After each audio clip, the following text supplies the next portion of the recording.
18 మంచిగా అయితే అనుకున్నాం చేద్దాం రెక్టిఫై చేద్దాం. పర్మనెంట్ సొల్యూషనే.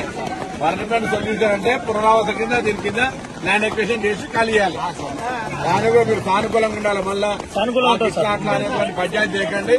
ప్రభుత్వం మీ పట్ల సానుకూలంగా వ్యవహారం చేస్తుంది. సానుకూలంగా ఉంటుంది సార్.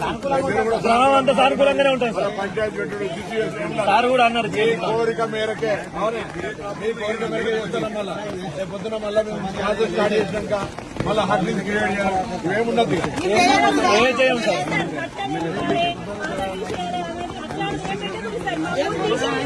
అంతే ఊరంతా సమర్థం సార్.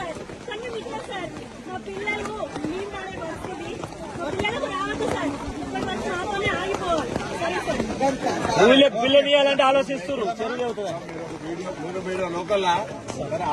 మీరు లోకల్లో నీళ్ళు వచ్చే పద్ధతి ఇబ్బందిగా ఉన్నటువంటి ఒక 2-3 వీడియోస్ కూడా చేయండి.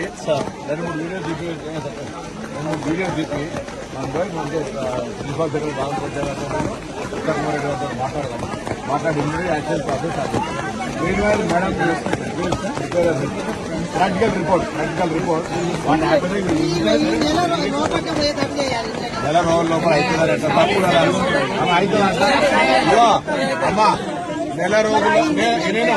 నెల రోజుల లోపల నేనేమంటున్నా, ఒకవేళ మీ ఇళ్లలో బాగా నీళ్ళు వచ్చి ఎత్తిపోయలేనంత నీళ్ళు వస్తే అయితే ఇమీడియట్ గా ఎంఆర్ఓ గారు, ఆర్డీఓ గారు, కలెక్టర్ గారు, ఎమ్మెల్యే గారు మేమంతా మీకు అంతసేపు తాత్కాలికంగా మీకు ఇబ్బంది లేకుండా వంట చేసి భోజనం పెట్టుకుంటే ఎత్తైన ప్రాంతాలు వస్తాం.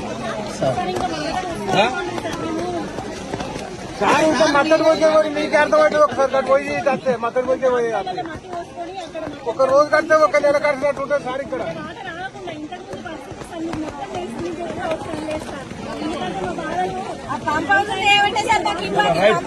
భవిష్యత్తు అమ్మా ఇబ్బంది రాకుండా చూస్తాం.